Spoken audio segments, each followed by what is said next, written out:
అందరికీ నమస్కారం. నేను మీ కొట్టే కావ్య. ఈరోజు ఈ వీడియోలో పవన్ కళ్యాణ్ గారు ఇటీవల రెండు వేరు సందర్భాల్లో మాట్లాడినటువంటి రెండు విషయాల గురించి నేను మాట్లాడబోతున్నాను. ఒకటి, నిడదవోలులో అమరజీవి జలధార అనే ప్రాజెక్టు శంకుస్థాపనకు వెళ్ళటము, అక్కడ పవన్ కళ్యాణ్ గారు తనను తాను ఏ విధంగా తగ్గించుకుని ఈ రాష్ట్రానికి ప్రజలకు ఎలా ఉపయోగపడుతున్నారో చెప్పడం జరిగిందనమాట. ఇక అదేవిధంగా తాజాగా పవన్ కళ్యాణ్ గారు తమ జనసేన పార్టీలో నామినేటెడ్ పోస్టులు ఎన్నికైనటువంటి సుమారు 3,000 పైచిలుకు మంది అభ్యర్థులు అందరితో కూడా జనసేన పదవీ బాధ్యత సమావేశాన్ని నిర్వహించడము, దాంట్లో అనేక విషయాలను ప్రస్తావిస్తూ వచ్చాడు. రాజకీయంగా కావచ్చు, ఒక సామాజికంగా కావచ్చు, ఒక విజనరీగా అంటే ఒక రాజకీయ నాయకుడు, పరిణతి చెందిన రాజకీయ నాయకుడు ఎలా మాట్లాడాలి, తన పార్టీ యొక్క ప్రస్థానాన్ని ఎలా మొదలుపెట్టాడు, ఎలా తీసుకెళ్తున్నాడు, ఎలా తీసుకెళ్ళబోతున్నాడు అంటూ అన్ని విషయాలని చాలా క్లియర్ కట్గా పవన్ కళ్యాణ్ గారు చెప్పారు. వాటికి సంబంధించిన వీడియోలు కూడా సోషల్ మీడియాలో విపరీతంగా వైరల్ అవుతూ వస్తున్నాయి. సరే, వీటన్నిటిలో కూడా నాకు బాగా నచ్చిన పాయింట్, నేను బాగా మెచ్చిన పాయింట్ ఏంటంటే, నా దగ్గరికి వస్తే రోడ్డు వచ్చేస్తుంది అన్నారంటే అది ఫెయిల్యూర్. ఇది ఎవరో చెప్పింది కాదు, సాక్షాత్తు ఒక రాష్ట్ర డిప్యూటీ సీఎం చెప్పిన మాట అనమాట. సో ఈ రెండు విషయాల గురించి ఈరోజు ఈ వీడియోలో మనం చేయబోతున్నాం. ముందుగా, నిడదవోలులో అమరజీవి జలధార అనే ప్రాజెక్టు సంబంధించి పవన్ కళ్యాణ్ గారు వెళ్ళడము, అక్కడ తాను తగ్గి ఈ రాష్ట్రంలో ప్రతి పల్లెల్లో పండుగలు తీసుకురావడము, 4,000 కిలోమీటర్ల రోడ్లతో ప్రతి ఊరికి కూడా ఊపిరినిచ్చేలా చర్యలు తీసుకోవడం జరిగింది. ఇక పచ్చదనాన్ని పెంపొందించే విధంగా 1,00,000 ఫామ్ పౌండ్లు నిర్మించడము, అసలు ఏకంగా మన రాష్ట్రం మొత్తానికి కూడా 22,000 మినీ గోకులాలు నిర్మించడం ద్వారా ప్రతి పల్లెలో ఉన్నటువంటి మహిళల యొక్క ఆర్థిక పురోగతి పెంపొందిస్తూ తద్వారా ఆ గ్రామం యొక్క ఆర్థిక స్థితిని మెరుగుపరిచేలా చర్యలు తీసుకున్నాను అంటాము. అసలు పవన్ కళ్యాణ్ గారు తీసుకున్న శాఖల్లో పదోన్నతులు అనేవి ఉంటాయి అని కూడా మర్చిపోయిన ఉద్యోగుల జీవితాలకు భరోసానిచ్చేలాగా వాళ్ళందరూ కూడా దేవుడయ్యారు. ఎన్నో విషయాలు ఇలా ప్రస్తావిస్తూ వచ్చారు. అయితే పవన్ కళ్యాణ్ గారు ఈ మాటలు మాట్లాడడం చాలామంది పాప మనోభావాలు దెబ్బతిన్నాయి. పవన్ కళ్యాణ్ ఎక్కడ తగ్గాడు అని చెప్పిన మాట్లాడుతూ చాలామంది ఇబ్బంది పడుతూ ఉన్నారన్నమాట.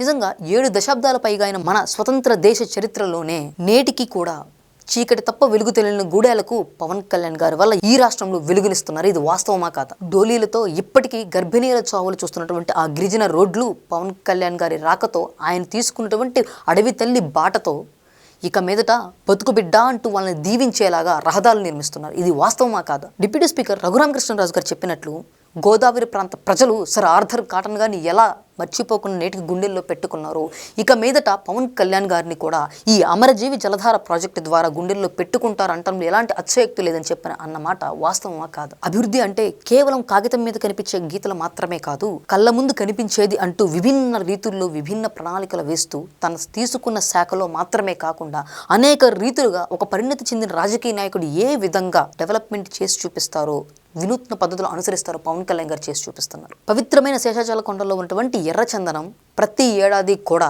అక్రమంగా మన దేశాన్ని దాటి ఇతర దేశాలకు కూడా వెళ్ళిపోతూ ఉంటే ఆపలేక నిస్సహాయ స్థితిలో ఉన్న పరిస్థితుల్లో పవన్ కళ్యాణ్ గారు లాంటి నాయకులు ప్రజల్లో కలిగించిన చైతన్యం ఎలాంటిదంటే, సాక్షాత్ ఒక కామన్ మ్యాన్ కూడా ఎర్రచందన స్మగ్లర్ని పట్టుకుని అక్రమ రవాణా ఆపేలాగా ప్రజలందరిలో కూడా చైతన్యాన్ని తీసుకొచ్చారు. ఏకంగా ఆంధ్ర రాష్ట్ర తీర ప్రాంతం మొత్తానికి కూడా రక్షణ కవచంలాగా తానే నిలబడుతూ great green wall of AP అంటూ ఒక వినూత్నమైన ప్రణాళికని ఈ రాష్ట్రం కోసం సిద్ధం చేసి ఎప్పుడో 2014లో పార్టీ పెట్టారు. 2019లో ప్రత్యక్ష ఎన్నికల్లోకి దిగితే 2 చోట్ల కూడా ఓడిపోయాడు. కానీ 2014లో పాలించిన ప్రభుత్వాన్ని తన పోరాట పటిమతో ఎక్కడికక్కడ ప్రజలకు, ఆ ప్రభుత్వానికి మధ్య ఒక వారధిలా నిలబడి ప్రజలను కాపాడుకుంటూ వచ్చాడు, ప్రశ్నిస్తూ నిలబడ్డాడు. ఇక నాటి పరిస్థితులకు అనుగుణంగా, ఇక్కడ పరిస్థితులు అంటే మనం ముఖ్యంగా గుర్తుపెట్టుకోవాల్సింది ఏంటంటే, రాజకీయ నాయకులు ఉపయోగించే పరిస్థితులు కాదు. పవన్ కళ్యాణ్ గారి దృష్టిలో పరిస్థితులు అంటే ప్రజలకు ఎటువంటి నిర్ణయాలు తీసుకుంటే వాళ్ళ జీవితం బాగుపడుతుందో అనే పరిస్థితులు.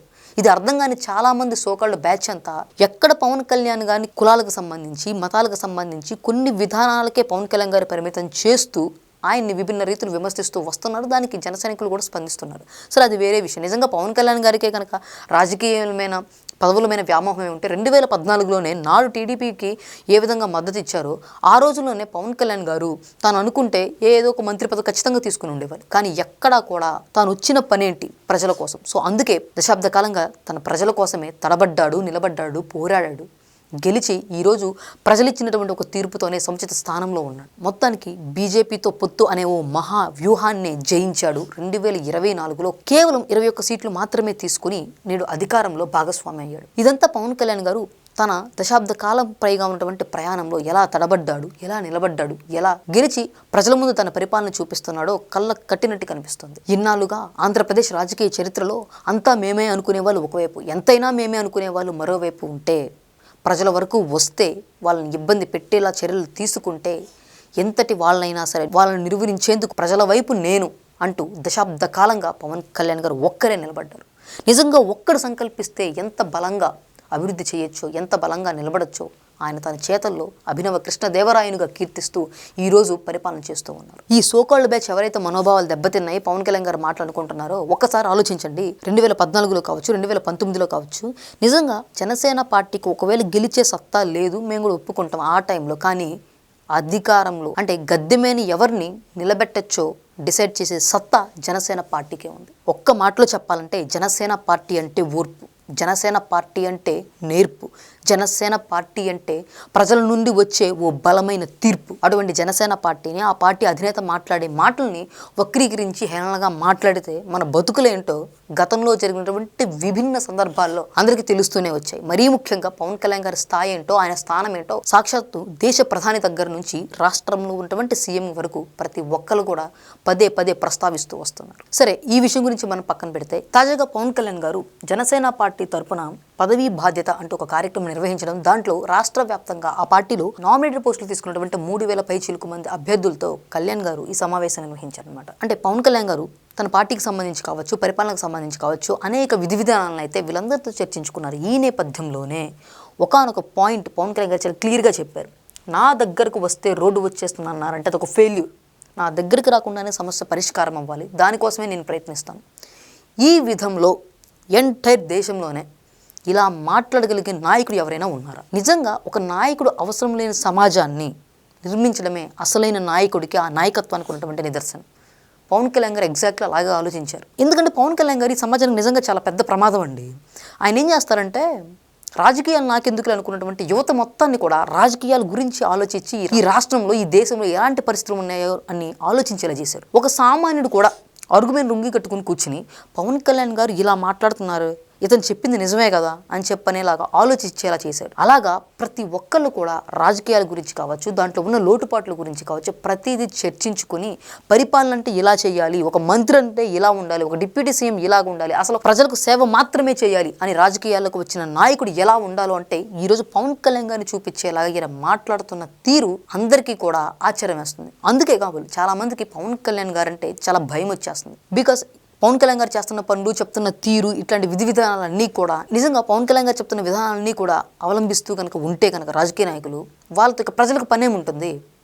ఈరోజు ఒక సాధారణ మధ్యతరగతి కుటుంబీకుడు ఒక సమస్య మీద గుడికెళ్ళు, బడికెళ్ళు, లేకపోతే కోర్టుకు వెళ్ళు, కలెక్టర్ ఆఫీస్కి వెళ్ళి ఎక్కడికి వెళ్ళినా సరే మీరు ఏ నాయకుడు పంపిస్తే ఇక్కడ దాకా వచ్చారు, మీ వెనకాల ఎవరు ఉన్నారని చూస్తున్నారు. అధికారులు అలా తయారయ్యారనే కళ్యాణ్ గారు చెప్తున్నారు. పవన్ కళ్యాణ్ గారు చెప్తున్నట్లు అధికారులు తమ విధులు తాము సక్రమంగా చేసుకుంటూ, రాజకీయ నాయకులు నిజంగా నాయకత్వం లేని సమాజాన్ని తీర్చిదిద్దే ఆలోచనలో కనుక ఉంటే ఈ రాష్ట్రంలో కావచ్చు, ఈ దేశంలో కావచ్చు, ఒక మనిషికి మరొక మనిషికి మధ్య ఉన్నటువంటి ఏ హెచ్చు తగ్గులు, ఏ భేదాలు కూడా పూర్తిగా సమసిపోతాయి. అదే పవన్ కళ్యాణ్ గారు కోరుకుంటున్నారు. సిఫార్సులు కాదు, సిస్టమ్ పనిచేయాలి, సిస్టమ్ పనిచేస్తే అదే నిజమైన నాయకత్వానికి నిదర్శనం అని చెప్పని పదే పదే నిన్న మీటింగ్లో కూడా ఆయన చెప్పడం జరిగిందనమాట. ఎన్నో విషయాలు మాట్లాడినప్పటికీ నాకు బాగా నచ్చిన విషయం ఇదే. ఎన్నో విషయాలు నేను పవన్ కళ్యాణ్ గారు మాట్లాడినప్పటికీ పవన్ కళ్యాణ్ గారిలో ఉన్నటువంటి పరిణతి చెందిన రాజకీయ నాయకుడితో కూడినటువంటి ఆ దేశభక్తులు మేల్కొన్నటువంటి మాటలు ఇలానే ఉంటాయి. ఇక అదేవిధంగా వచ్చే సంవత్సరం జన్జెడ్ థీమ్తోనే జనసేన పార్టీ ఆవిర్భావ దినోత్సవ వేడుకలు కూడా నిర్వహిస్తున్నామని చెప్పని జరిగారు.